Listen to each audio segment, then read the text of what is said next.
Hello दोस्तों, स्वागत है आपका शाश्वत साइंस पे।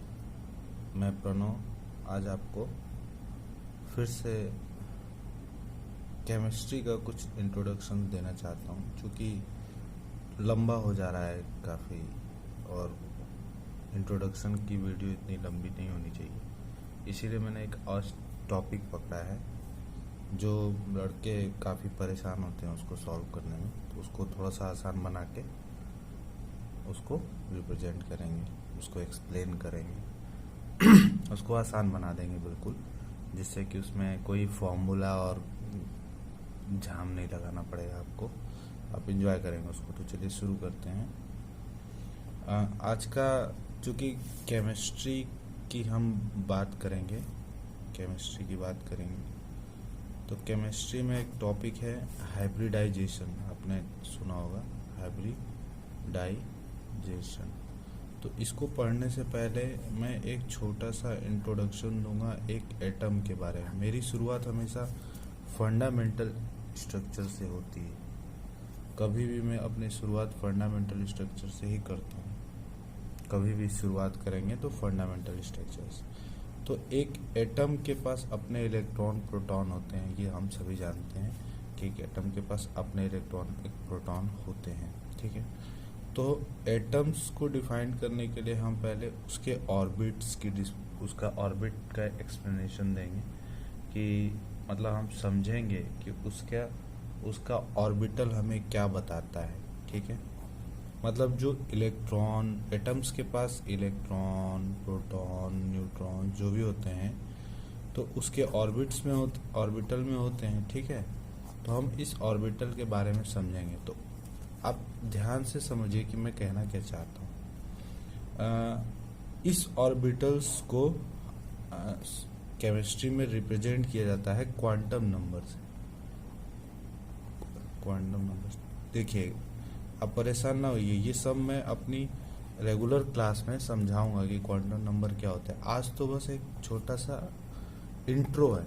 तो एक एटम न्यूक्लियस रखता है, एक एटम न्यूक्लियस रखता है और एक एटम न्यूक्लियस रखता है जहाँ प्रोटॉन रहते हैं और अपने चारों तरफ इलेक्ट्रॉन रहता है, इलेक्ट्रॉन का क्लाउड। तो ऑर्बिट का जब हम डेफिनेशन पढ़ेंगे तो यही पढ़ेंगे कि the region in space where the probability to find electron is maximum. क्या स्पेस में वो जगह, मतलब ये,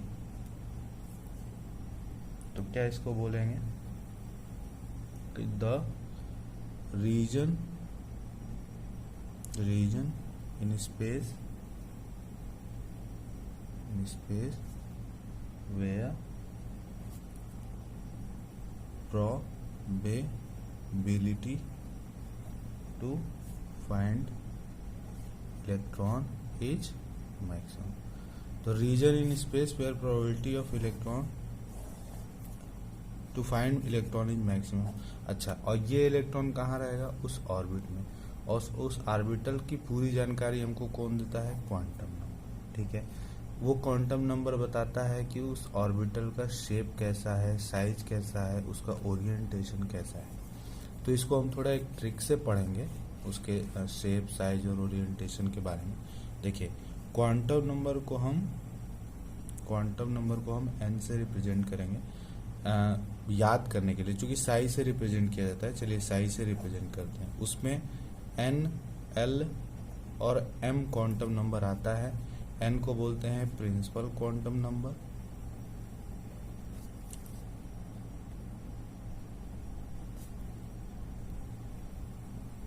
l को बोलते हैं एजीमुथल क्वांटम नंबर,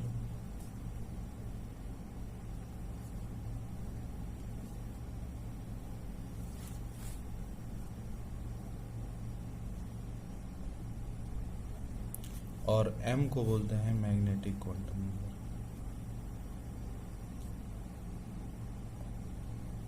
अच्छा, इसको याद कैसे करूँगा? देखिए नीलम, इसको देखिए ध्यान से, एक ऐसे प्रोनाउंस कर रहा है जैसे नीलम बोल रहे हैं ना, अलग अलग नीलम। शीशा उड़ा ले गई, ऐसे याद करते हैं, शीशा उड़ा ले गई, उड़ा लेगी, नीलम शीशा उड़ा लेगी। भाई लड़कियां शीशा यूज करती हैं, तो नीला, जैसे इसको अब इसको एक्सप्लेन करें तो ये नीलम है ना, सी देखिए, सी हो गया, सा और उड़ा लेगी। ठीक है, उड़ा लेगी कैसे याद करें, तो ये जो प्रिंसिपल क्वांटम नंबर है वो हमको उस ऑर्बिटल के साइज के बारे में बताता है। ठीक है, जो एल है, जो एजीमुथल क्वांटम नंबर, वो हमको शेप बताता है कि ऑर्बिटल का शेप कैसा है, मैं आपको बताऊंगा आगे।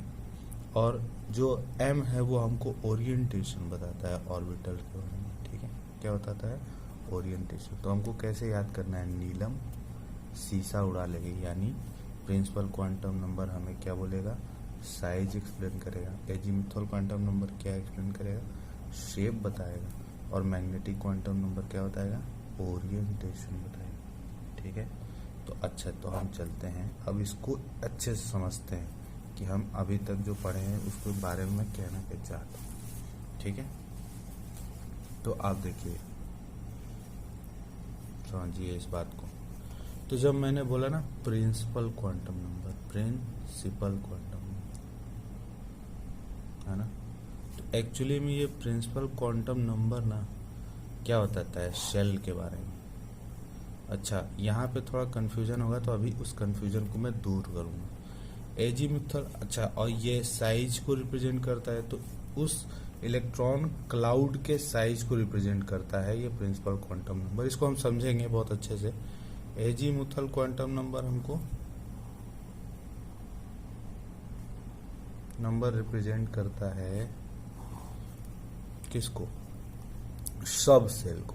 ठीक है, हम समझेंगे सब सेल क्या होता है। और ये क्या रिप्रेजेंट करता था हमको, सॉरी साइज नहीं, shape of orbital, size of orbital, shape of orbital. ठीक है, ये सब सेल को, एजीमुथल क्वांटम नंबर को हम एल से डिनोट करते हैं, ये सब सेल को रिप्रेजेंट करता है। प्रिंसिपल क्वांटम नंबर को हम एन से डिनोट करते हैं, शेल को रिप्रेजेंट करता है।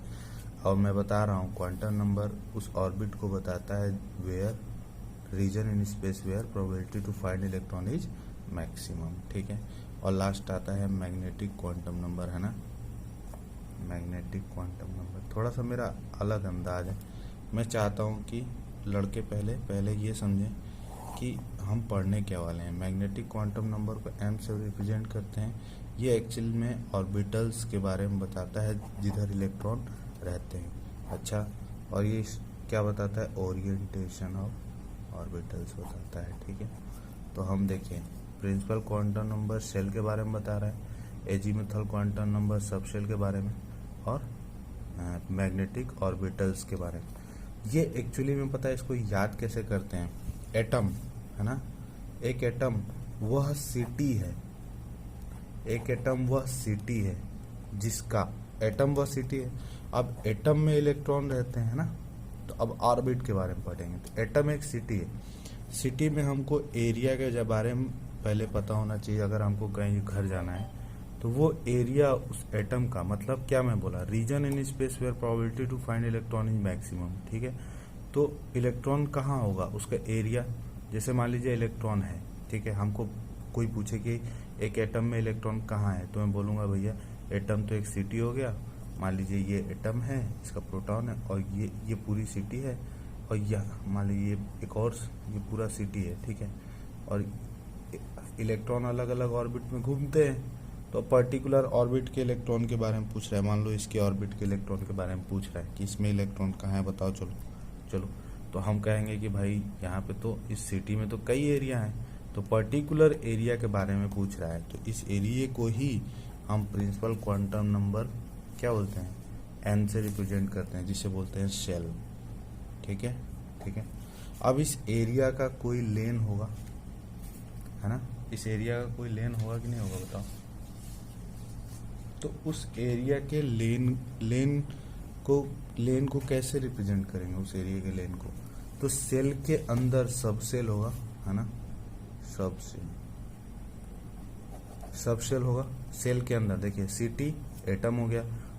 अब हमको किसी एटम के बाहर तो कई इलेक्ट्रॉन है ना, पढ़ते हैं ना कि उसके एस ब्लॉक में, पी ब्लॉक में, डी ब्लॉक में नहीं, ये सब मैं कठिन नहीं कर रहा हूँ, मैं बताऊंगा इसको बहुत आसान तरीके से। मैं बस इतना कहना चाह रहा हूँ कि एटम्स के पास इलेक्ट्रॉन होते हैं, तो उसके स्पेस में कई इलेक्ट्रॉन होते हैं, आप अलग अलग ऑर्बिट में घूमते हैं, कुछ एकदम पास में घूमते हैं, कुछ दूर घूमते हैं। तो हमको बोलेगा कि पास के इलेक्ट्रॉन का हमको सारी जानकारी चाहिए, तो हम कहेंगे ठीक है, तो हम एटम जो सिटी है हम उसके पास के इलेक्ट्रॉन यानी उसके एरिया में जाएंगे। तो उसके एरिया में हमको पहले सेल के बारे में समझना होगा, वो सेल हमको सब सेल तक ले जाएगा, यानी उस एरिया के लेन में जाएंगे। ठीक है, अच्छा, अब लेन में अगर आप चले गए हैं, किसी एरिया के लेन में चले गए हैं, तो कुछ हाउस नंबर भी मिला होगा ना। ठीक है, तो लेन का हाउस नंबर हमें बताता है क्या, ऑर्बिटल्स के बारे में, ऑर्बिटल के बारे में कि भैया पर्टिकुलर ऑर्बिट है जिसमें इलेक्ट्रॉन हैं, उसका हाउस। भैया आप किस में रहते हैं, घर में ही रहेंगे ना, तो ऑर्बिटल में हमेशा इलेक्ट्रॉन रहते हैं। तो भैया आप सेल को किससे, प्रिंसिपल क्वांटम नंबर से रिप्रेजेंट करते हैं, सब सेल को एल, यानी सब सेल को एल एजीमुथल क्वांटम नंबर, और ऑर्बिटल को आप एम से रिप्रेजेंट करते हैं। ठीक है, मैं इनमें रिलेशन नहीं पढ़ाऊंगा, ना मैं पढ़ाऊंगा कि इलेक्ट्रॉन और ये क्या है, मैं बस इसको एक्सप्लेन करूंगा आपको और अच्छे तरीके से, आप समझिए इस चीज़ को। दूसरे पन्ने पे करते हैं, फिर इसको रिवाइज करेंगे।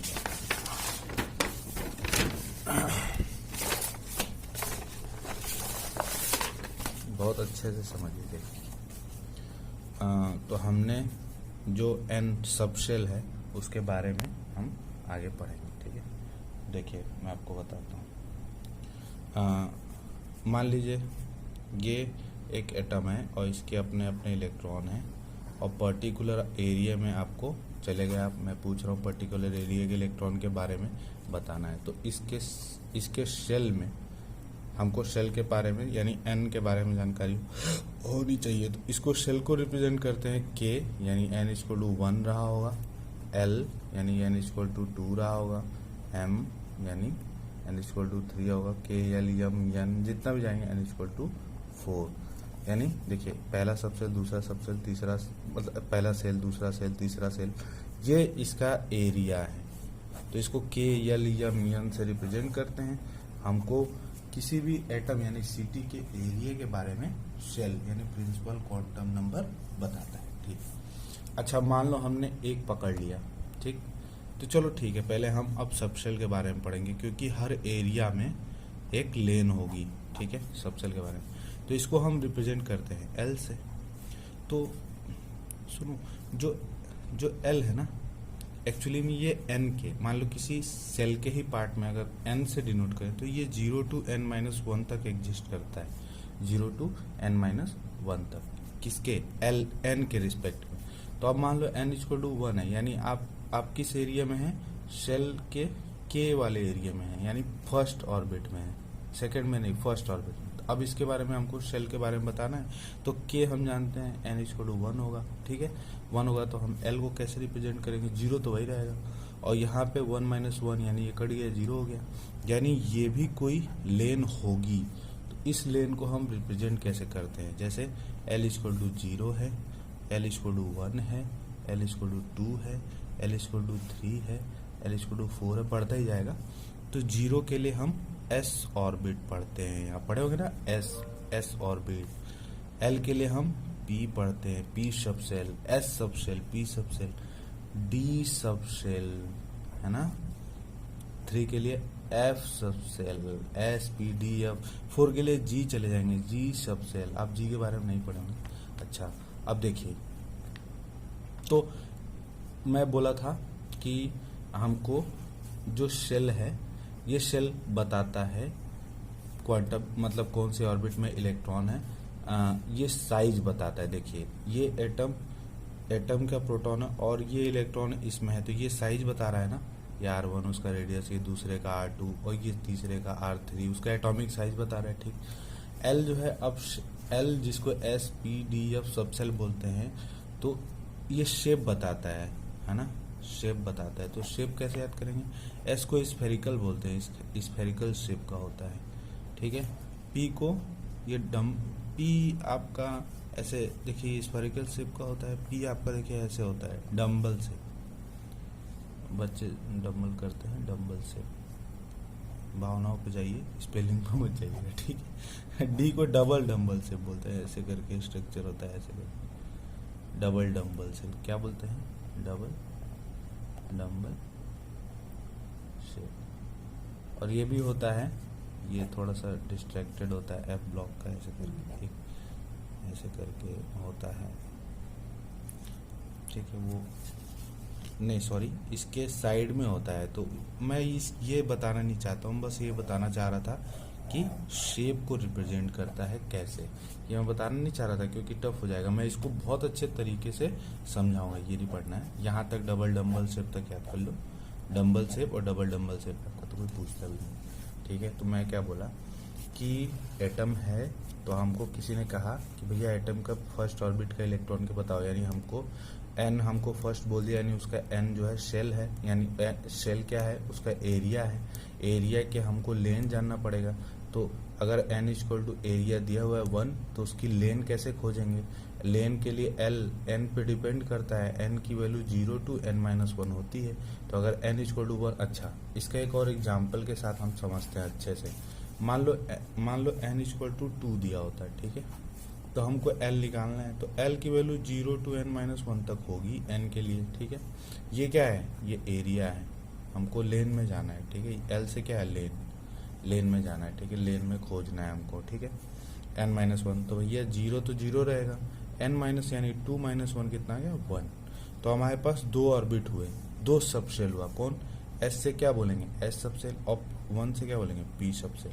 तो हमसे पूछेगा कि अगर हम n इक्वल टू 2 यानी दूसरे वाले में जाएं, है ना, तो उसके सेल में 2 सब सेल होंगे, कौन कौन, s और p।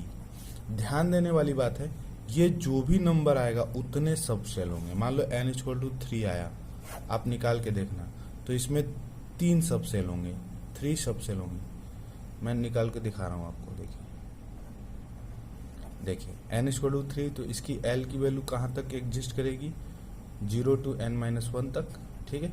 यानी 0 तो रहेगा ही, n माइनस क्या होगा, 3 - 1 यानी 2, है ना, 3 - 1 यानी 2, ठीक है।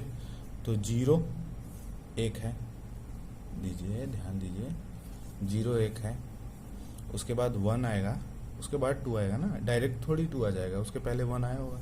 तो कितने सब सेल हुए, 3। समझ रहे हैं मेरी बात को। तो एस पी डी है कि एस पी डी, 3 सब सेल हो गए n इक्वल टू 3 में। बात समझ में आई।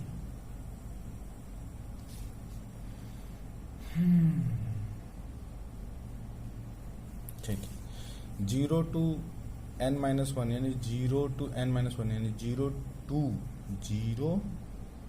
to 2 यानी 0 के बाद क्या आएगा, 1, फिर क्या आएगा, 2, ठीक है। तो इस तरह से हम समझते हैं। तो हम समझ गए कि अगर हम किसी एटम के सेकेंड ऑर्बिट में गए हैं, यानी सेकेंड शेल में गए हैं, सेकेंड एरिया में गए हैं, तो उसकी लेन खोजना है, यानी सबसेल के बारे में जानना है, तो 0 to n-1 तक जाना है।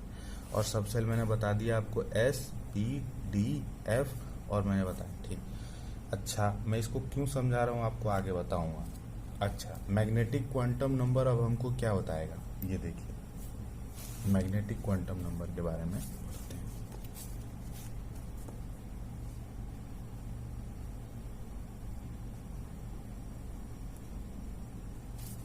थोड़ी लाइट कम है, बोर्ड आ जाएगा ना, फिर मजा आएगा पढ़ाने में। मैग्नेटिक क्वांटम नंबर के बारे में पढ़ते हैं। अच्छा, मैग्नेटिक क्वांटम नंबर भी n पे डिपेंड करता है, लेकिन हम इसको सबसेल पे डिपेंड करेंगे। क्यों, क्योंकि किसी सिटी के आप एरिया में गए हैं, एरिया फाइंड आउट कर लिया है, तो एरिया के ही लेन में जाएंगे और लेन के ही हाउस नंबर में जाएंगे ना भाई साहब। तो आप अब इस हाउस नंबर को सिटी से क्यों रिलेट करेंगे, या इस हाउस नंबर को एरिया से क्यों रिलेट करेंगे, नहीं करेंगे। हम उसके लेन में ही खोजेंगे उसका हाउस नंबर, ठीक है। तो इसको हम m से डिनोट करते हैं, मैंने आपको पहले ही बता दिया। तो इसकी वैल्यू l किस -L2 + L होती है, ठीक। अच्छा, मैंने आपको बता दिया L = 0 S के लिए होता है, L = 1 किसके लिए होता है, P के लिए होता है, L = 2 किसके लिए होता है, D के लिए होता है, L = 3 किसके लिए होता है, F के लिए होता है, ठीक है। अब देखिए m की वैल्यू देखिए, तो m की वैल्यू अगर -L2 + L, अब जब L खुदे 0 है तो इसकी वैल्यू कितनी हो जाएगी 0, यानी S ब्लॉक में कितने ऑर्बिटल, बस एक, ये S सब सेल है, सॉरी ब्लॉक कह रहा हूँ। P देखिए P = 1 है, तो P के लिए L की वैल्यू 1 है, M की वैल्यू क्या होगी +-L2 + L, ठीक है। अब 1 को -1, ठीक, आगे जाओ तो 0 आएगा और +1, तो L P है, तो P में देखो P में कितने ऑर्बिट होते हैं, तुम बताओ, खट से बता दोगे, तुम खुद ही बता दोगे। P में कितने ऑर्बिट होते हैं, 3 ऑर्बिट होते हैं। तो देखो ये -1, ये 0 और ये +1, देखें, इसको रिप्रेजेंट करते हैं px से, इसको py से, इसको pz से। तो हमको ऑर्बिटल के बारे में पता चल गया। अच्छा, मैं जब आपको एटॉमिक स्ट्रक्चर एक्चुअली में पढ़ाऊंगा ना, तो मैं बताऊंगा कि इलेक्ट्रॉन कैसे भरे जाते हैं। वहाँ पे 3 लोगों के नियम लगते हैं, एक अफबाउ का, ठीक, अफबाउ तो रूल है, एक पाउली का, एक हुन्स रूल। ये बहुत ही आसान है आप हैं हमारे साइंटिस्ट जिन्होंने बताया कि इसमें इलेक्ट्रॉन कैसे भरे जाते हैं। पाउली बताते हैं कि अपोजिट स्पिन वाले पहले जैसे हुन्स बताते हैं हमको कि इलेक्ट्रॉन हमेशा अनपेयर्ड रहना चाहते हैं, इसलिए सिंगल भरते हैं। पॉली बताते हैं अपोजिट होना चाहिए, तीनों क्वांटम नंबर सेम नहीं होना चाहिए। बहुत अच्छे से मैं एक्सप्लेन करूंगा इसको। तो मैं आपको एक्सप्लेन कर रहा हूं कि एक एटम के इलेक्ट्रॉन में ऑर्बिट और सबसेल होता क्या है एक्चुअली में। इसके बाद मैं हाइब्रिडाइजेशन पे जाऊंगा। तो मैंने सब कुछ बता दिया आपको। अगर मैं डी को बोलूं, अगर डी सबसेल बोलूं, तो आपको तुरंत आपको वो चीज याद आ जानी चाहिए कि मैंने क्या बोला है। डी के लिए L की वैल्यू 2 होनी चाहिए, मैंने खट से लिखा है L की वैल्यू 2। हमको पता है M की वैल्यू क्या जाएगी, -2 2 +2, देख रहे हैं, -2 2 +2, -2 -1 0 +1 +2। तो ये D में कितने हो गए ऑर्बिट, आप देखिए आपके सामने है, 1 2 3 4, 1 -2 -1 0 +1 +2, देख रहे हैं, समझ रहे हैं मेरी बात को। अच्छा, इसको हम dxy से रिप्रेजेंट करते हैं, इसको dxz से, और 0 वाले को dz² से। बहुत जरूरी है, याद कर लेना तुम लोग, अगर जो भी पढ़ रहा है ध्यान से देखेगा, dyz से, और इसको dz² से, सॉरी dx² y² से। जब पता है, जब हम हाइब्रिडाइजेशन पढ़ेंगे ना, तो ये ऑर्बिट पहले मिक्स होते हैं, तो जिसको नहीं बोलते हैं sp, चलो खैर अभी यहाँ से नहीं। तो मैंने सब कुछ एक्सप्लेन कर दिया, मैं एक बार रिवीजन करा देता हूँ। हम हाइब्रिडाइजेशन के बारे में पढ़ने जा रहे थे, लेकिन मैंने पहले एटम के बारे में बताया। एटम वह सिटी है, मतलब एटम में क्या होता है, ऑर्बिट्स होते हैं जिसमें उसके इलेक्ट्रॉन प्रोटॉन न्यूट्रॉन रहते हैं। मान लो प्रोटॉन जिसमें रहता है उसको न्यूक्लियस बोलते हैं, ठीक है, न्यूक्लियस बोलते हैं, और इसके बाहरी ऑर्बिट में इलेक्ट्रॉन रहते हैं। ऑर्बिटल को क्वांटम नंबर से रिप्रेजेंट करते हैं। अच्छा, आप देखिए ध्यान से, तो मैं आपको बता रहा हूँ यहाँ पे, समझिए इसको। The region in space where probability to find electron is maximum, ठीक है। तो मैंने इसको बताया, क्या बताया आपको, यही ना बताया कि स्पेस का वो रीजन जिसमें इलेक्ट्रॉन होगा, स्पेस का वो रीजन जिसमें इलेक्ट्रॉन होगा, ठीक है। तो एक मान लीजिए न्यूट्रॉन है, अरे प्रोटॉन है, तो ये स्पेस का वो रीजन एटम के बगल में जिसमें न्यूट्रॉन होगा। तो हम इसको समझने के लिए पहले क्वांटम नंबर समझते हैं। क्वांटम नंबर मैंने बताया कि NLM यानी principal quantum number, azimuthal quantum number और मैग्नेटिक क्वांटम नंबर होता है। प्रिंसिपल क्वांटम नंबर हमको साइज बताता है, एजीमुथल हमको शेप बताता है, मैग्नेटिक हमको ओरिएंटेशन बताता है। इसको याद करने के लिए मैंने कहा कि नीलम शीशा उड़ा ले गई, यानी NLM साइज, शेप और ओरिएंटेशन उसका।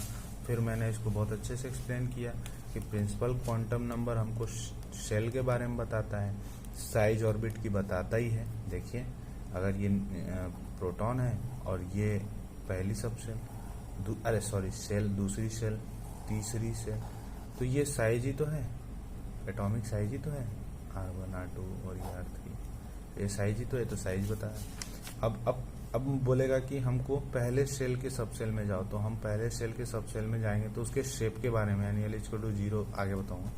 तो सबसेल हमको शेप के बारे में बताता है, मैग्नेटिक क्वांटम नंबर हमको ओरिएंटेशन के बारे में बताता है और ऑर्बिटल के बारे में भी बताता है। ठीक है, तो हम इसमें देखो, इसमें बहुत अच्छे से समझाया मैंने कि एक एटम वह सिटी है जिसके शेल एटम के वह सिटी है जिसके एरिया को हम शेल कहते हैं, जिसके लेन को हम सबसेल कहते हैं और जिसके हाउस नंबर को ऑर्बिटल कहते हैं। यानी देखिए ये एटम है पूरा, तो ये एक पूरा एरिया है जिसके इस पर्टिकुलर एरिया में एक इलेक्ट्रॉन है। ये अगर बोलूँगा ना तो ये बाहरी इलेक्ट्रॉन है। हमको इस एरिया का जानना है, तो वो एरिया हमको शेल बताएगा।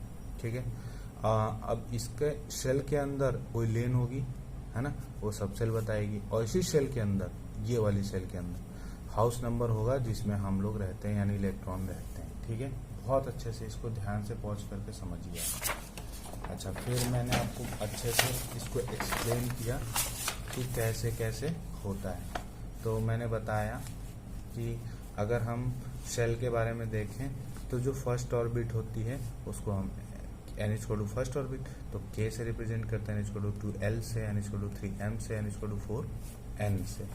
तो n मान लीजिए, हाँ, तो फिर मैं बताया कि अगर अब पर्टिकुलर एक पकड़ ले शेल, तो सबसेल को हम रिप्रेजेंट करते हैं n पे डिपेंड करता है, तो वो 0 to n-1 होता है। तो अगर n = 1 है तो वो k सबसेल होगी, n = 1 है तो k शेल होगी, n = 1 है k शेल होगी, तो इसके सबसेल को कैसे 0 to n-1 होगा, तो ये फिर 0 आ गया, यानी एक ही सबसेल होगा। तो मैंने यहाँ पे बताया कि l = 0 हो तो s सबसेल होता है, l = 1 हो तो p सबसेल होता है, l = 2 हो तो d सबसेल होता है, l = 3 तो f, l = 4 g n onward. तो मैंने और बताया था कि जो एजीमुथल क्वांटम नंबर शेप बताता है। देखिए, एस सबसेल की शेप स्फेरिकल होती है, पी सबसेल की शेप डम्बल शेप होती है, डी की डबल डम्बल होती है, एफ की भी डबल डम्बल होती है।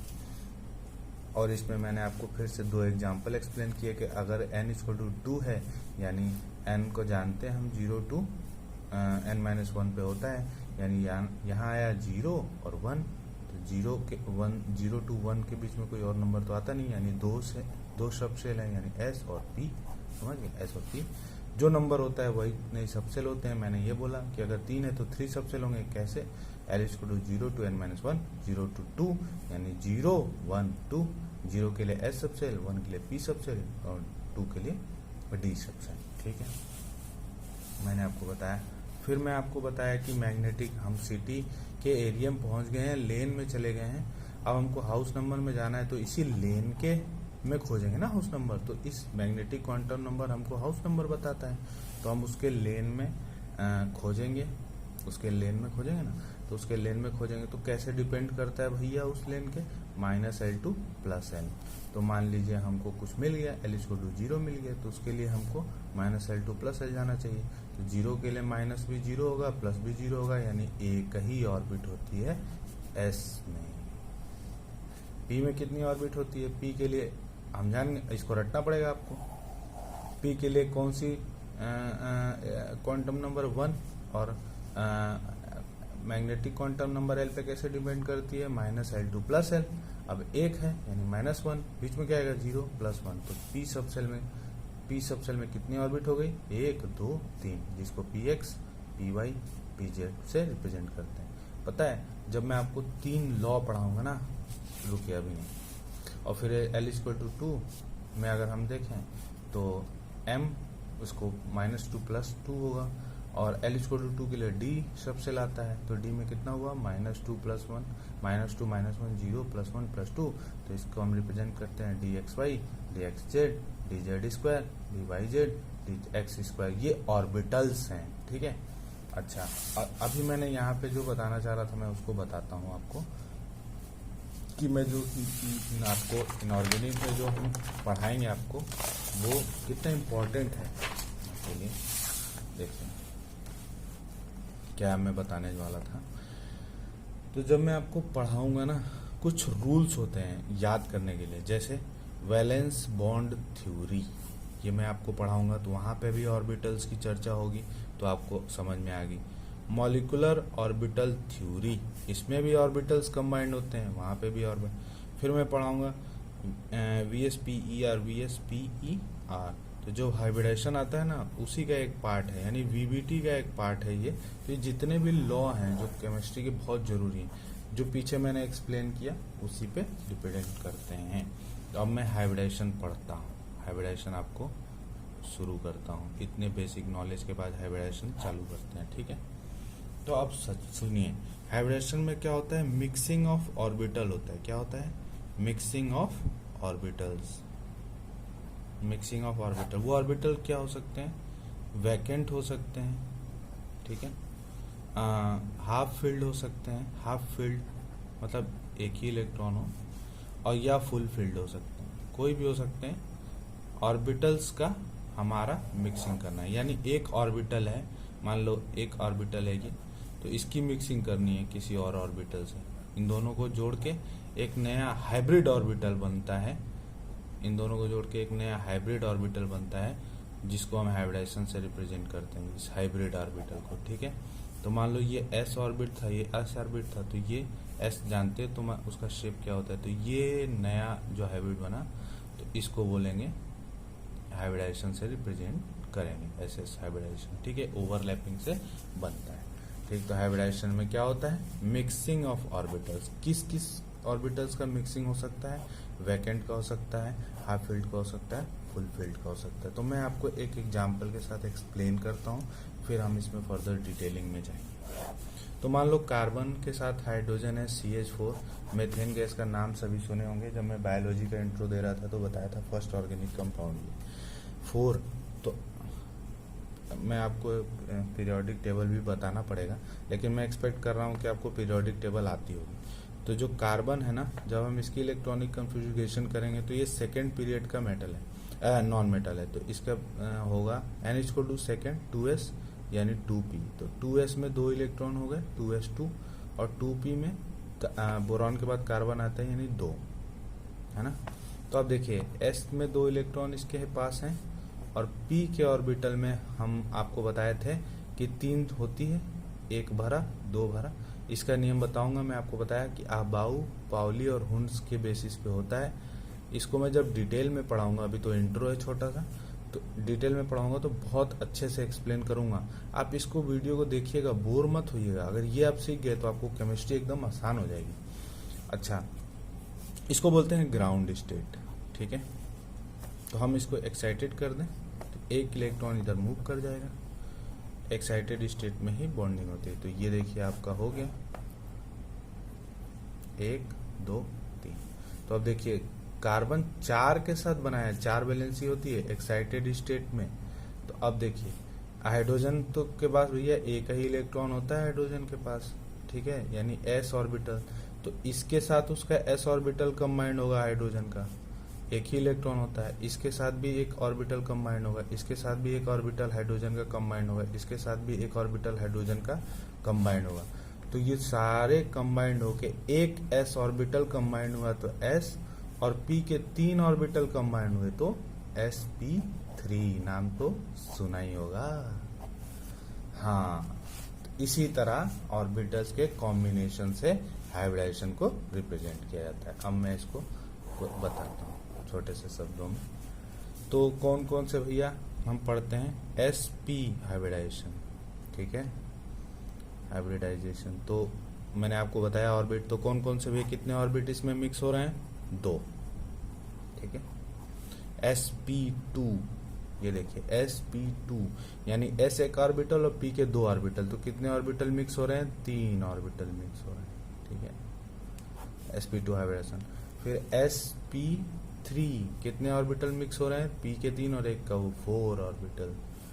sp3d कितने ऑर्बिटल मिक्स हो रहे हैं, 5 ऑर्बिटल्स।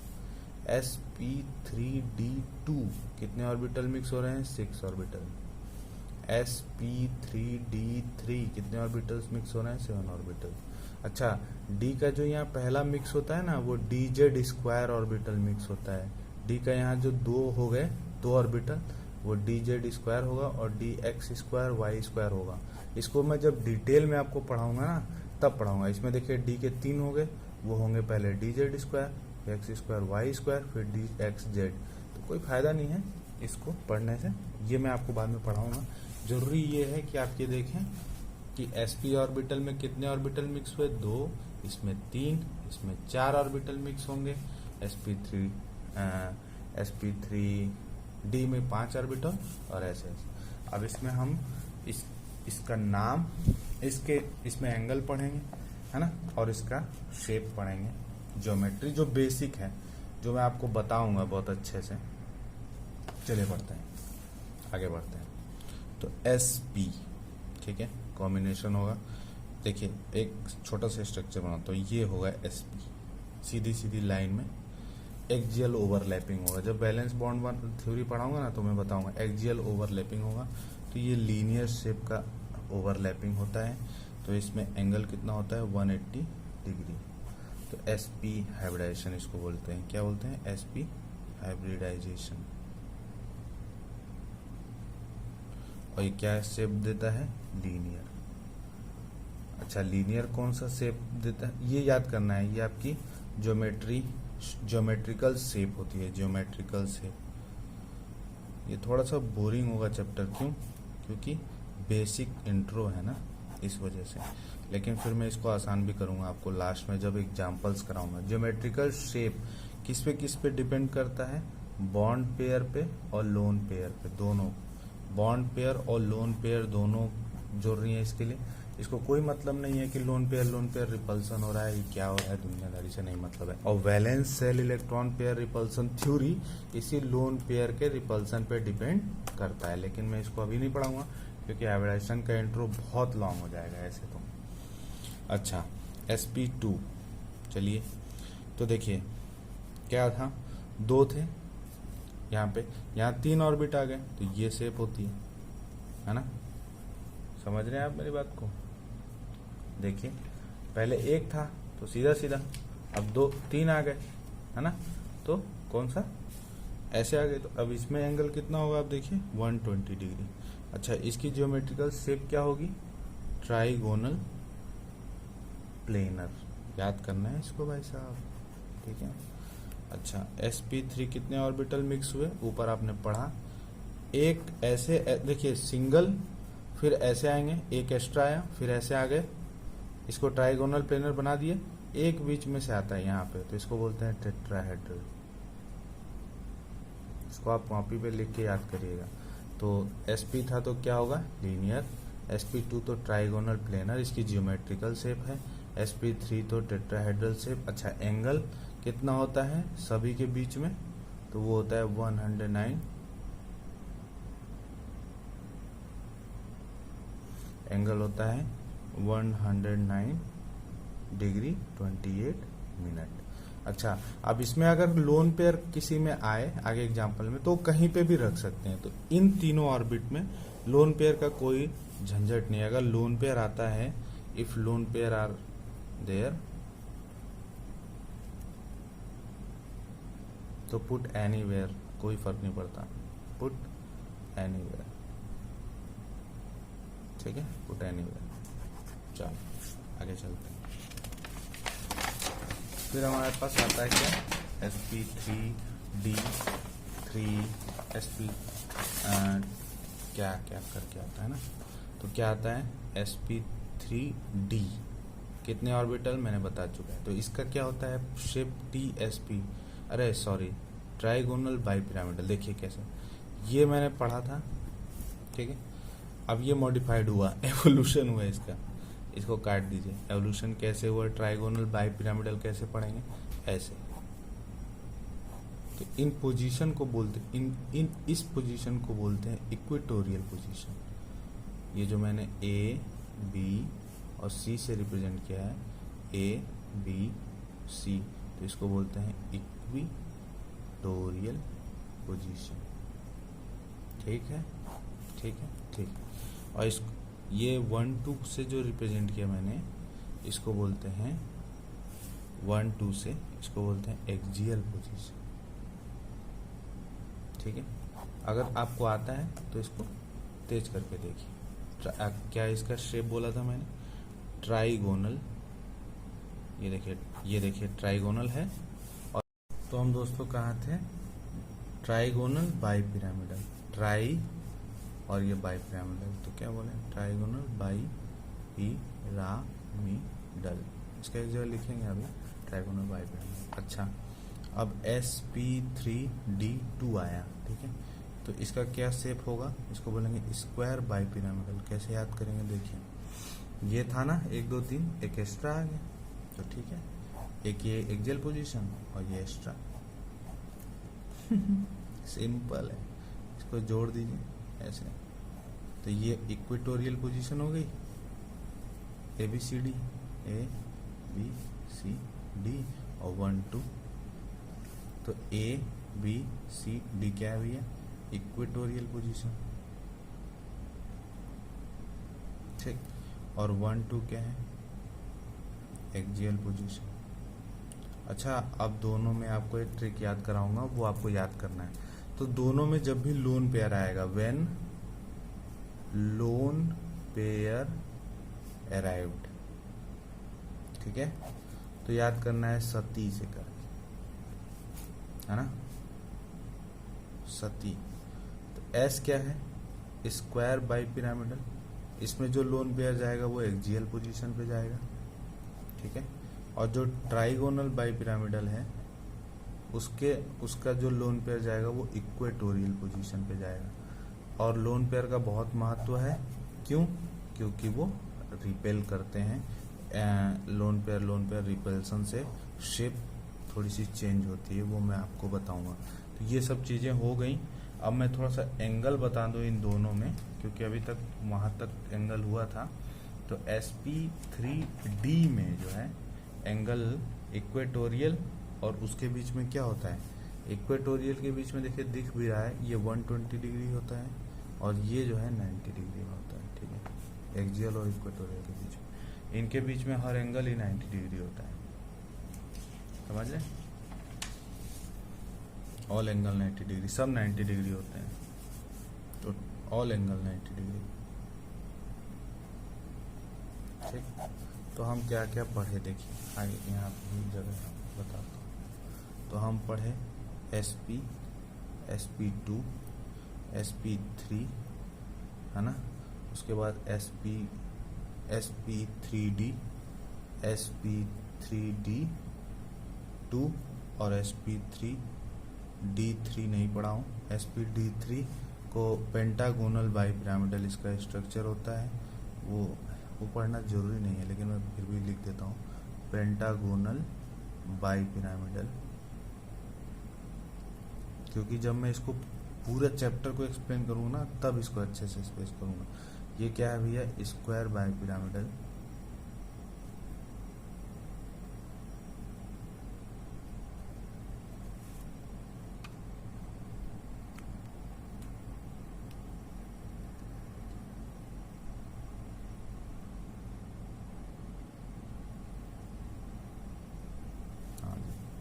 और sp3d क्या है, ट्राइगोनल बाइपिरामिडल।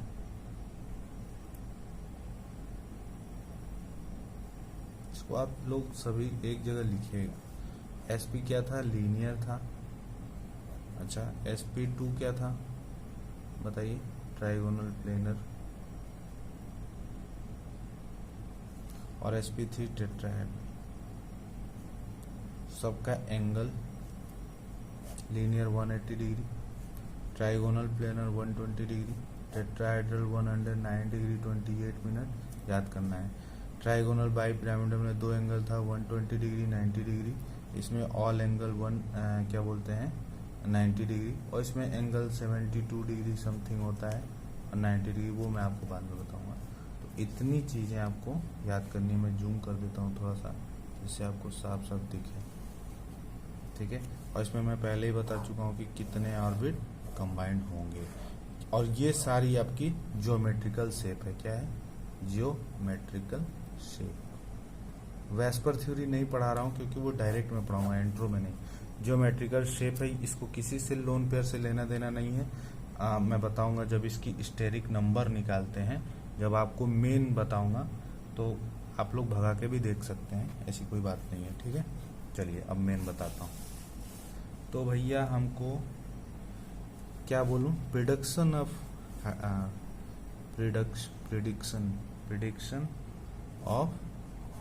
Hybridisation state.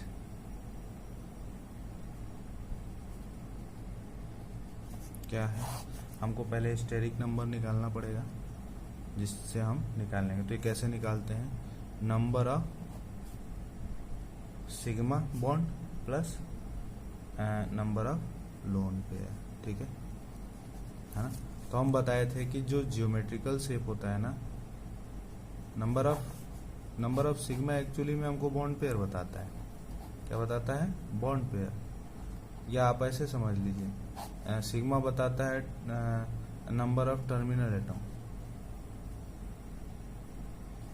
ठीक है। इसको आपको याद करना है। तो ये ज्योमेट्रिकल शेप इन दोनों पे डिपेंड करती है, उसको कोई मतलब नहीं।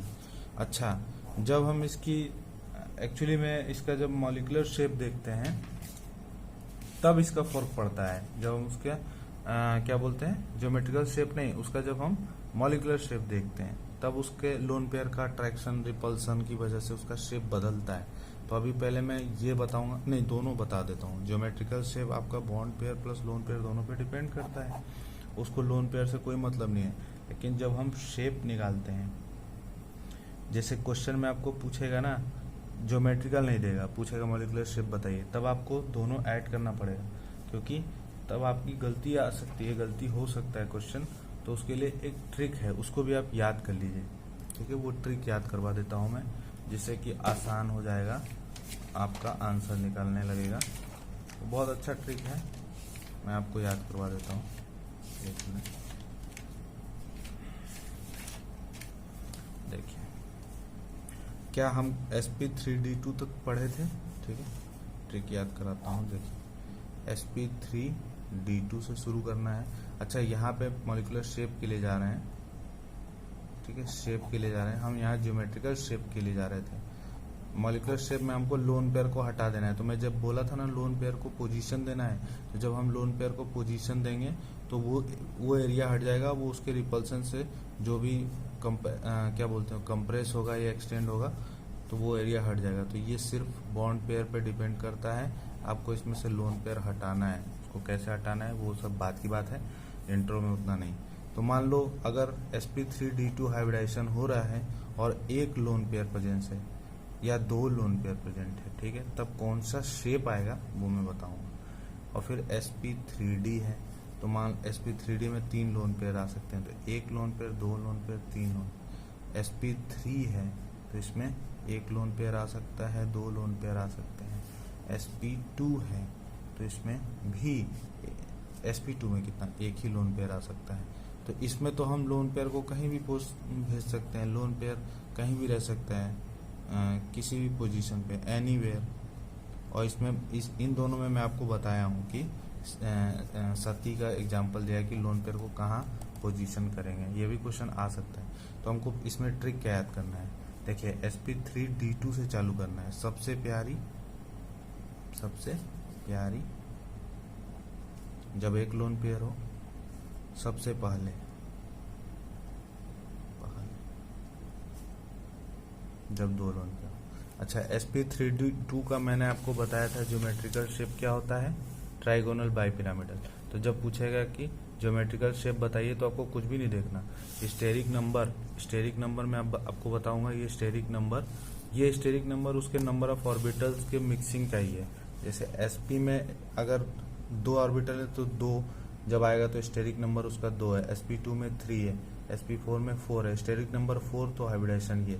sp3d में 5, इसमें 5 ऑर्बिटल मिक्स हो रहे हैं, अगर उसका स्टेरिक नंबर 5 आया तो ये हाइब्रिडेशन होगा। तो अगर किसी कंपाउंड का जब आप स्टेरिक नंबर निकाल लिए हैं, 5 आ गया है, तो आपको ये नहीं देखना है कि बॉन्ड पेयर है, लोन पेयर, अगर ज्योमेट्रिकल शेप पूछा है तो। sp3d2 में देखिए, sp3d2 में कितना है, 6 ऑर्बिटल्स मिक्स हो रहे हैं, तो स्टेरिक नंबर उसका कितना होगा, 6, ठीक है। तो अब यहाँ देखिए, सबसे प्यारी सबसे पहले, तो ये आपकी मॉलिक्यूलर शेप है। sp3d2 का ज्योमेट्रिकल शेप क्या था, स्क्वायर बाइपिरामिडल, ठीक है। लेकिन अगर sp3d2 आपका स्टेरिक नंबर हाइब्रिडेशन बता रहा है और एक लोन पेयर आ गया, तो आपको सबसे प्यारी आंसर दे देना है। सबसे प्यारी का क्या नाम होता है भैया, नाम से ही लग रहा है एस से स्क्वायर जो कि होता ही है इसका square by pyramidal, square by pyramidal इसकी ज्योमेट्रिकल शेप होती है ना। तो अब इसका शेप बताना है तो हम इसको बोलेंगे स्क्वायर प्यारी से पिरामिडल, स्क्वायर पिरामिडल इसका होता है, बाई पिरामिडल मत कर देना तो गलत हो जाएगी, है ना। अब सबसे पहले यानी स्क्वायर भी होगा यहाँ पे, पहले देखो नाम में ही लग रहा है प्लेनर, ठीक है, प्लेनर, है ना। तो अब हमको पता लग गया कि sp3d2 का अगर स्टेरिक नंबर कितने हैं, कितने ऑर्बिट मिक्स हो रहे हैं, 1 3 2 5 यानी 2 3 5 1 6 ऑर्बिट मिक्स हो रहे हैं। अगर स्टेरिक नंबर 6 आ गया तो हमारी ज्योमेट्रिकल शेप क्या हो जाएगी, स्क्वायर बाय पिरामिडल। लेकिन अगर sp3d2 में 2 लोन पेयर से स्टेरिक नंबर 6 आ रहा है तब ये वाला शेप हो जाएगा, ठीक है। सबसे प्यारी सबसे पहले इसको याद करना है CT लाइन। अगर sp3d2 का sp3d का उसका ज्योमेट्रिक क्या बोलते हैं उसको, स्टेरिक नंबर आ रहा है sp3d के लिए, यानी 1 3 1 4 5 यानी 5 स्टेरिक नंबर आ रहा है तो इसका स्टेप क्या होगा, ट्राइगोनल बाई पिरामिडल। कौन सा शेप होगा, ज्योमेट्रिकल शेप। लेकिन अगर उस 5 स्टेरिक में एक लोन पेयर की वजह से उसमें ऐड हो रहा है तो उसका सी से सीसा शेप होगा, सीसा शेप, टी से टी शेप,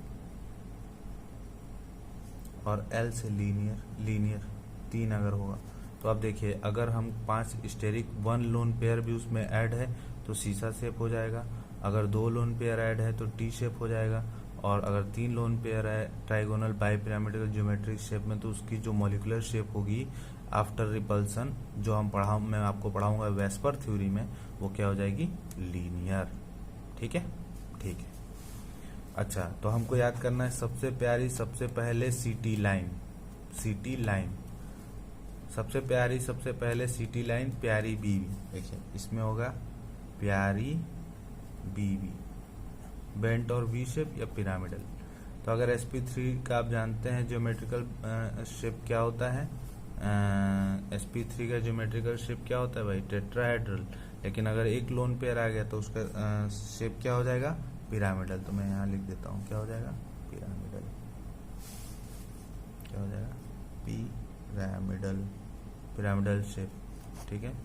स्पेलिंग मत जाइए, भावनाओं पे जाइए। और अगर 2 लोन पेयर के साथ आ गया तो बेंट शेप या वी शेप, ठीक है। सबसे तो कैसे याद किया, सबसे प्यारी सबसे पहले CT लाइन प्यारी बीवी, और इसका एक ही लोन पेयर है तो ये बीवी, समझ गया आप। तो क्या समझे कि जियोमेट्रिकल शेप जो होता है वो चेंज नहीं होता, वो बॉन्ड पेयर लोन पेयर को लेके चलता है। लेकिन जो मॉलिक्यूलर शेप होता है, मॉलिक्यूलर शेप, है ना, उसको बॉन्ड पेयर से मतलब है, लोन पेयर उसमें हटाना ही पड़ेगा क्योंकि लोन पेयर रिपल्सन करता है। वो मैं आपको वेस्पर थ्योरी में पढ़ाऊंगा अभी बस, और कोई भी एक्सेप्शन नहीं पढ़ा रहा इसमें। तो ये याद करना है, तो इस ट्रिक को याद करना है कैसे, रुकिए मैं साफ साफ लिख देता हूँ इस ट्रिक को। सबसे प्यारी सबसे पहले, ठीक है, ये किसके लिए था, sp3d2 के लिए। सबसे प्यारी सबसे पहले एक के साथ 2 के साथ, ये एक लोन पेयर के साथ ये 2 लोन पेयर। सबसे प्यारी सबसे पहले CT लाइन, है ना, ये एक लोन पेयर, ये 2 लोन पेयर, 3 लोन पेयर, इसकी किसके लिए था, sp3d के लिए, ठीक है। सबसे प्यारी सबसे पहले CT लाइन प्यारी बीवी, तो ये किसके लिए था, sp3 के लिए, टेट्राहेड्रल वाले के लिए। और ये एक के साथ ये 2 के साथ, 1 2 3, और ये एक के साथ ये 2 के साथ, और sp2 में एक ही लोन पेयर के साथ क्या होगा, प्यारी बीवी, ठीक है, समझ गए। ये ट्रिक आपको रट्टा मार देनी है। अब हम इसके बाद एग्जाम्पल करेंगे, फिर आपको मजा आएगी, देखिए, ठीक है। ये आपको फोकस करना है, सबसे प्यारी सबसे पहले CT लाइन प्यारी बीवी।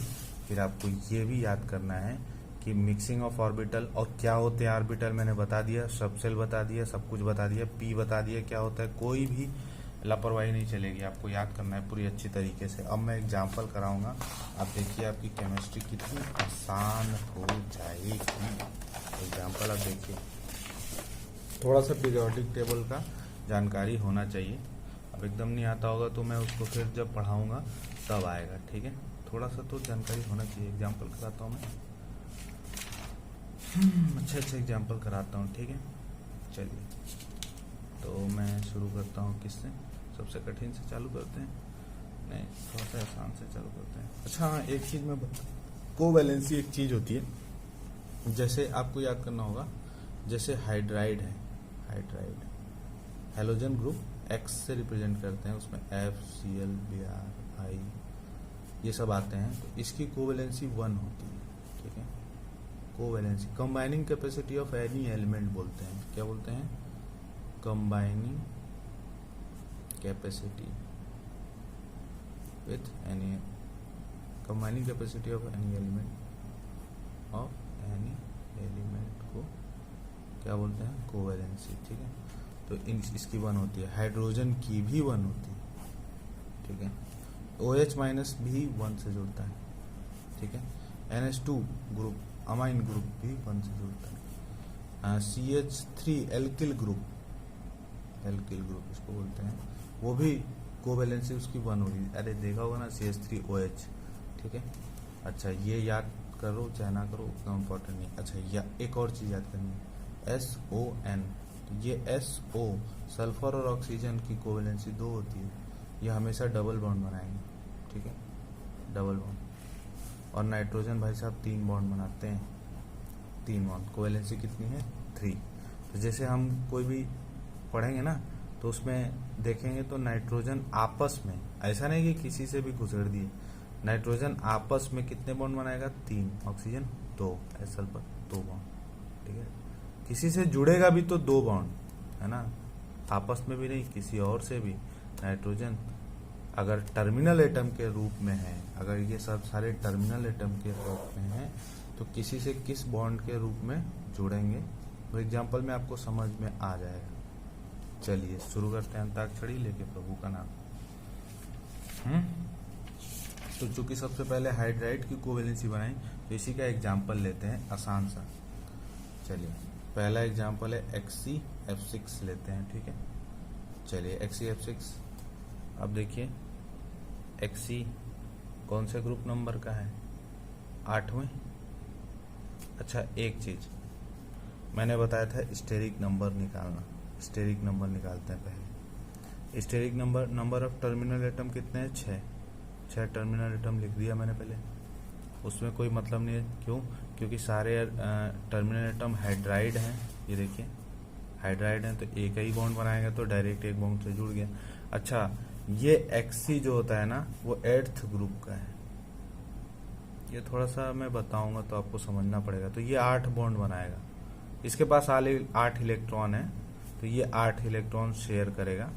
तो देखिए 6 इसने इसके साथ शेयर कर चुका है, ठीक है, 6 शेयर कर गया, 2 बच गया, 2 इलेक्ट्रॉन बच गए, यानी एक लोन पेयर बच गया। Number of electron by 2, number of electron remain by 2 हो गया नंबर ऑफ लोन पेयर। इसको आप याद करो चाहे ना याद करो कोई जरूरी नहीं। तो एक लोन पेयर तो कितना हो गया भैया, एक लोन पेयर, एक लोन पेयर। तो कितना आया स्टेरिक नंबर, 6x 7। अब 7 ऑर्बिटल मिक्स हो रहे हैं तो sp3 लिखिए, कितना हो गया 3 1 4, आगे कितना d3 है ना, sp3 तो मैंने आपको बताया था पेंटागोनल बाई पिरामिडल उसका ज्योमेट्रिकल शेप होता है, लोन पेयर है, इसका ट्रिक में नहीं है तो कोई जरूरत नहीं है इसको आगे पढ़ने की। आगे चलते हैं, एग्जाम्पल दूसरा क्या बोल दें, XCF5 माइनस। तो जब भी ऐसा आए है ना तो इस माइनस को आप सेंट्रल एटम पे ले आओ, ले आ दिए भाई जी। तो अब ये हो गया XC माइनस F5, F तो 5 बनाएगा, तो मैंने स्टेरिक नंबर पहले निकालना है मुझे, तो टोटल टर्मिनल एटम कितने हो गए 5, है ना, ठीक। अच्छा जी XC कितने बॉन्ड बना सकता है? एट्थ ग्रुप का है तो 8 बॉन्ड बना सकता है। एट्थ ग्रुप का है तो 8 बॉन्ड बनाएगा। एक इलेक्ट्रॉन एक और आ गया तो ये अब 9 बनाएगा, +1 एक और आ गया माइनस ना, तो अब ये 9 बनाएगा। ठीक है, 5 बना दिए इसने। ठीक, और कितना बच गया? 9 में से 5 गया, 4 बच गया। 4 में 2 से भाग देने तो 2 लोन पेयर आ गए, तो 5 + 2 लोन पेयर, है ना। तो इसका भी स्टेरिक नंबर 7 आ गया, यानी sp3d3, यानी इसका भी स्ट्रक्चर क्या हो गया? Pentagonal bipyramidal with 2 lone pair. इसको भी सोच रहा हूँ याद ही करा दूं। इसको ऐसे याद करते हैं, डी, थोड़ा सा सिलेबस में नहीं है, नहीं तो मैं याद करा देता। चलिए ठीक है, याद करा देता हूँ। जैसे देखिए, अगर ये स्ट्रक्चर है 7 वाला, यानी पेंटागोनल बाइपिरामिडल वाला, किसी ट्रिक से नहीं, एक लोन पेयर के साथ है, 2 लोन पेयर के साथ है। पेंटागोनल बाइपिरामिडल एक लोन पेयर के साथ है, तो इसका जो मॉलिक्यूलर शेप होगा, देखिए अगर ज्योमेट्रिकल शेप बोले तो आप चुपचाप पेंटागोनल बाइपिरामिडल लिख देंगे, लेकिन अगर मॉलिक्यूलर शेप बोले तो इसका होगा डिस्टॉर्टेड ऑक्टाहेड्रल, डिस्टॉर्टेड ऑक्टाहेड्रल। और 2 लोन पेयर अगर आ गया तो पेंटागोनल प्लेनर, पेंटागोनल प्लेनर। अच्छा जी, देखिए XeF6 का मैंने निकाला sp3d3 स्टेरिक नंबर से, तो ये पेंटागोनल बाइपिरामिडल, इसका ज्योमेट्रिकल शेप हुआ। एक लोन पेयर था इसके स्टेरिक नंबर में, एक लोन पेयर। तो हम जानते हैं 7 का स्टेरिक नंबर में अगर एक लोन पेयर इन्वॉल्व है तो उसका मॉलिक्यूलर शेप क्या हो जाएगा? Distorted octahedral. और अगर 7 वाले में 2 लोन पेयर इन्वॉल्व है, देखिए 7 वाले में 2 लोन पेयर इन्वॉल्व है, तो पेंटागोनल प्लेनर। समझ रहे हैं बात को? आसान हो रहा चीज, समझ आ रही है? चलिए आगे चलते हैं।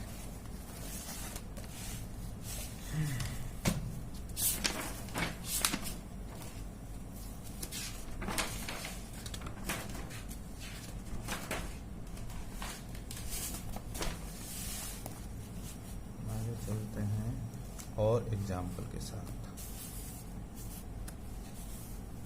और भी एग्जाम्पल करते हैं। ठीक है, चलिए और एग्जाम्पल देख के करवाता हूँ आपको। देखिए IF5, ठीक, IF5। तो जो सेंट्रल एटम है वो किस ग्रुप का है? देखिए FCl Br I, ये इसकी कोवेलेंसी तो 1 होती है, नो डाउट, लेकिन जो I अगर सेंट्रल एटम है तो ये कितने बॉन्ड बनाएगा? तो इसका ग्रुप नंबर क्या होता है? 7 ग्रुप नंबर। देखिए नोबल गैस 8 ग्रुप नंबर, ये 7 ग्रुप नंबर, तो ये 7 बॉन्ड बना सकता है। 7 इलेक्ट्रॉन है फिलहाल, इसने 5 शेयर कर लिए। कितना? तो स्टेरिक नंबर निकालते हैं। स्टेरिक नंबर में इसने 5 शेयर कर लिए, है ना, 5 टर्मिनल एटम शेयर कर लिए। कितने बच गए भैया? 7 थे, 5 कर लिए, यानी 2 इलेक्ट्रॉन बच गए, 2 से भाग दिए, 1 लोन पेयर, तो 1 लोन पेयर। कठिन नहीं है ना। तो टोटल स्टेरिक नंबर 6 आ गया। देखिए तो कैसे निकालेंगे? S1P3, क्योंकि 3 होते हैं, 4 हो गए, और D2, ठीक, sp3d2। तो इसका जियोमेट्रिकल शेप आप बताइए।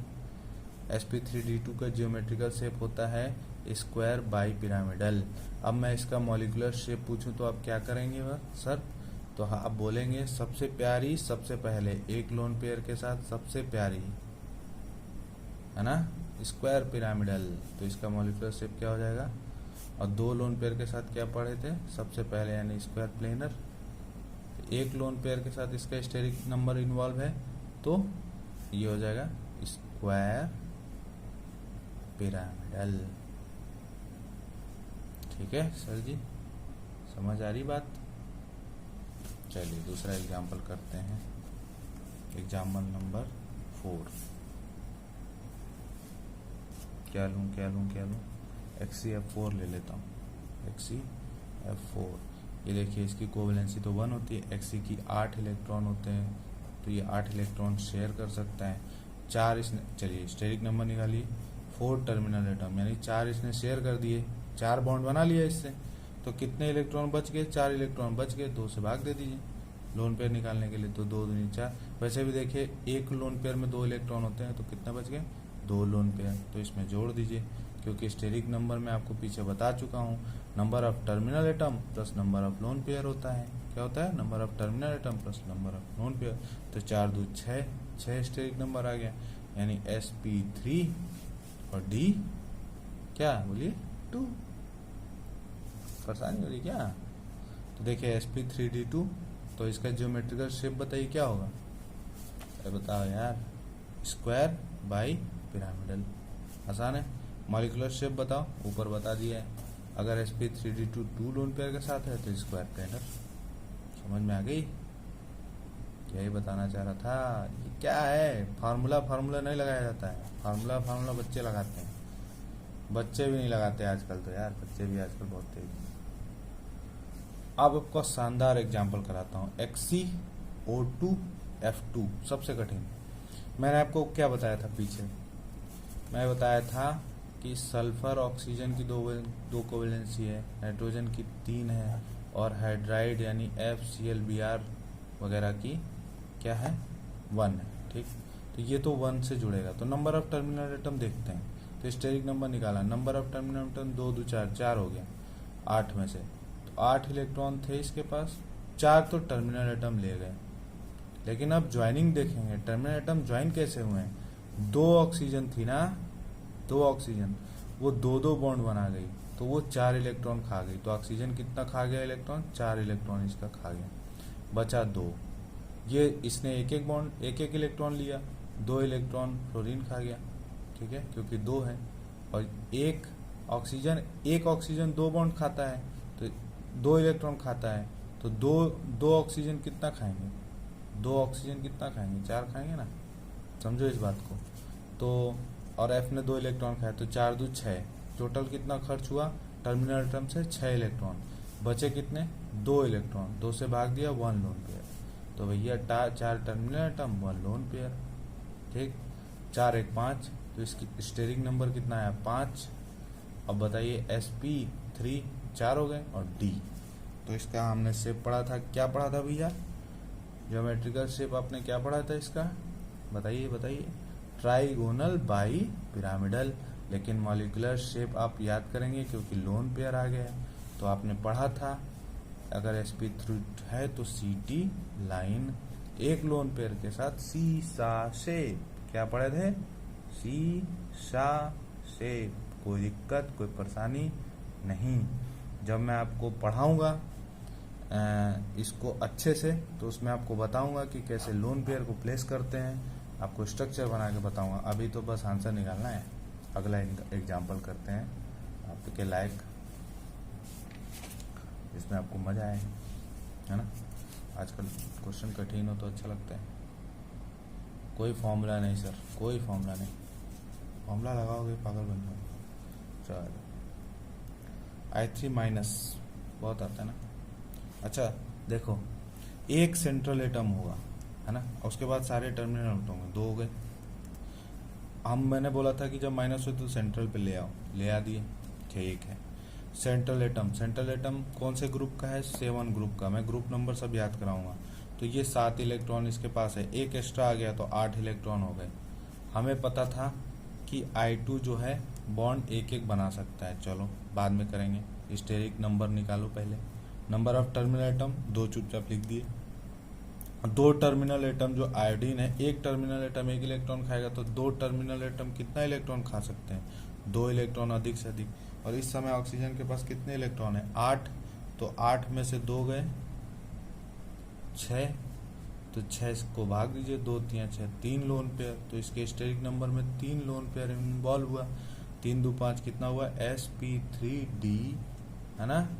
तो आप ऊपर देखिए, एक लोन पेयर के साथ सीसा शेप, 2 लोन पेयर के साथ टी शेप, 3 लोन पेयर के साथ लीनियर। जब मैं आपको पढ़ाऊंगा जब प्लेस करते कैसे इलेक्ट्रॉन को, तो आपको मजा आ जाएगा इसमें। तो जब इसका ज्योमेट्रिकल शेप आपसे पूछूं तो क्या होगा इसका आंसर, तो मैं बोलूंगा इसका आंसर होगा ट्राइगोनल बाई पिरामिडल। लेकिन मॉलिक्यूलर स्ट्रक्चर क्या होगा, लीनियर। हाइब्रिडाइजेशन कुछ भी नहीं है यार, क्यों परेशान हो पाते, हाइब्रिडाइजेशन कुछ भी नहीं है। क्या लग रहा है क्या कुछ भी लग रहा तो बताइए कमेंट में। लाइक और सब्सक्राइब भी कराइएगा भाई साहब, क्योंकि जितना सब्सक्राइबर होंगे ना उतना मेरा, वैसे मैं जब लाइव पढ़ाऊँगा ना तो आपको मज़ा आएगा। SO4-2 का निकालते हैं। देखिए सल्फर है सेंट्रल एटम, कौन सा ऑक्सीजन ग्रुप का, ऑक्सीजन ग्रुप कौन सा है, छठवां ग्रुप, यानी 6 इलेक्ट्रॉन। तो S के ऊपर ले लिए -2, यानी टोटल इलेक्ट्रॉन हो गए 8। ये तो मैं आपको याद करा रहा हूँ ऐसे ही। और टर्मिनल एटम कितने हैं, 4, ऑक्सीजन है। चलिए तो हम स्टेरिक नंबर निकालते हैं। क्या हो गया भैया, नंबर ऑफ टर्मिनल एटम चुपचाप लिख दिए, नंबर ऑफ टर्मिनल एटम 4 है। अच्छा 4 क्या है, ऑक्सीजन, ऑक्सीजन कितने से, 2 से सेटिस्फाइड होता है। 4 ऑक्सीजन है तो कितने से सेटिस्फाइड होगा, 1 ऑक्सीजन 2 से, तो 4 ऑक्सीजन कितने से, 8 इलेक्ट्रॉन वो खा जाएगा सल्फर का। सल्फर के पास 8 इलेक्ट्रॉन थे, सारे के सारे खा गया, लोन पेयर नहीं बचा, तो 0 लोन पेयर। ठीक है, ठीक है, क्या ठीक है, सब ठीक है। तो भैया जब 4 हो गया, तो अगर 4 स्टेरिक नंबर आए तो आपको पता है कितने ऑर्बिटल मिक्स होंगे, S1P3 sp3 without lone pair. इसका स्ट्रक्चर क्या होता है, टेट्राहेड्रल। ठीक है, कोई दिक्कत नहीं है। चलो चलो आगे करते हैं। NH3 का निकालते हैं। देखो ये साइड एटम नहीं है N कि तुम 3 लगाने लगना। हाइड्रोजन कितना, 1 बॉन्ड बनाता है। NH3 कौन से ग्रुप का है, 5th ग्रुप का। तो इसमें कितने इलेक्ट्रॉन हो गए, 5 इलेक्ट्रॉन इसके पास होंगे, 3 इसने बॉन्ड। चलो स्टेरिक नंबर निकालो। 3 टर्मिनल एटम है, 3 टर्मिनल एटम कितने खा गए, 3 इलेक्ट्रॉन। तो कितना बच गया, 2 इलेक्ट्रॉन, 2 से भाग दे दो, 1 लोन पेयर। ठीक है, 1 लोन पेयर। तो भैया कितना हो गया, 4 स्टेरिक नंबर का क्या होता है, sp3। आप ट्रिक याद करिए, सबसे पहले सिटी लाइन प्यारी बीवी, प्यारी यानी अगर ज्योमेट्रिकल शेप हम बोले तो वो तो आ गया टेट्राहेड्रल, लेकिन मॉलिक्यूलर शेप क्या हो जाएगा बताइए, मॉलिक्यूलर शेप हो जाएगा, मॉलिक्यूलर शेप बताओ, मॉलिक्यूलर शेप हो जाएगा आपका सबसे पहले सिटी लाइन प्यारी बीवी, 1 लोन पे के साथ पिरामिडल। ठीक है, चलो आगे चलते हैं। नया एग्जांपल और आपको करा दें जिससे कि H3O+ कोई दिक्कत ना हो। H3O+, हम इस प्लस को कहाँ ले जाएंगे, ऑक्सीजन पे, क्योंकि ये साइड एटम है सर। तो ऑक्सीजन पे, ऑक्सीजन किस ग्रुप का है, 6, 1 इलेक्ट्रॉन माइनस हो गया, प्लस माइनस करता है, कम करता है, यानी 5 हो गए। ठीक है, चलो स्टेरिक नंबर निकालो। स्टेरिक नंबर देखो 3 तो हो गए, टर्मिनल एटम हाइड्रोजन है तो 3 इलेक्ट्रॉन खा जाएगा, और है कितने इलेक्ट्रॉन, 5 इलेक्ट्रॉन। तो कितने बच गए, 2 इलेक्ट्रॉन बच गए, 5 इलेक्ट्रॉन थे, 2 बच गए, 2 से भाग दे दो, 1 लोन पेयर जोड़ दो इसमें, 1 लोन पेयर, तो वही वाला आ जाएगा, यही वाला सेम। ठीक है, हाँ एक ऑक्सी एसिड का करा देता हूँ जिससे आपको आगे कंफ्यूजन ना हो। देखिए किसी भी नॉन मेटल के साथ जब ऑक्सीजन और हाइड्रोजन दोनों जुड़ी हो ना, तो एक्चुअली में ये OH ग्रुप होता है। तो इसको ऐसे लिखिए, जितना भी हाइड्रोजन है वो OH होगा। तो कितने OH हो जाएंगे, 4 OH। तो इसमें से 4 ऑक्सीजन खा जाएगा, यानी OH कितने हुए, 4। और फिर ऑक्सीजन कितना बचा इधर, 2, यानी O2, है ना। तो OH तो इससे सिंगल बॉन्ड से बनता है। तो स्टेरिक नंबर निकालो। टर्मिनल एटम कितने, 4 2 6 टर्मिनल एटम। ठीक है, प्लस आप देखिए ऑक्सीजन ये 8 ग्रुप का है तो 8 इलेक्ट्रॉन है इसके, ये OH सिंगल बॉन्ड से गमता है तो 4 इलेक्ट्रॉन तो OH ले गया। ठीक, ऑक्सीजन 2 से जुड़ता है, 1 2 खाता है तो 2 4 खाएगा, 4 इलेक्ट्रॉन ये भी ले गया ऑक्सीजन। ठीक है, टोटल खत्म, 0 इलेक्ट्रॉन, नो लोन पेयर। तो लोन पेयर 0 लोन पेयर, तो कितना हो गया, 6 स्टेरिक नंबर के लिए क्या होता है, sp3 4 और D2 6 के लिए शेप क्या होती है, ज्योमेट्रिकल शेप क्या होगी बताओ, sp3 D2 के लिए स्क्वायर बाई पिरामिडल। और ध्यान दो एक भी लोन पेयर नहीं, तो इसका मॉलिक्यूलर शेप भी स्क्वायर बाई पिरामिडल होगा। आज की कथा यहीं समाप्त करते हैं। आपको कोई भी एग्जाम्पल कठिन लगा हो, कोई भी डाउट आया हो तो आप हमें बताइएगा। ये सिर्फ इंट्रो है दोस्तों, जब मैं आपको पढ़ाऊंगा, ये हाइब्रिडाइजेशन का इंट्रो है। अगर आप इसको ऑर्बिट पूरा देख लेंगे वीडियो तो आपका हाइब्रिडाइजेशन में कोई दिक्कत नहीं आएगी, कभी भी कोई दिक्कत नहीं आने वाली है। आपका हाइब्रिडाइजेशन का चैप्टर तैयार हो जाएगा, कोई फॉर्मूला नहीं लगता। हाँ, इसमें एक्सेप्शन भी है और इसमें फिर शेप बना के भी देखते हैं, वो सारा कुछ मैं पढ़ाऊंगा। ठीक है, धन्यवाद, गुड नाइट।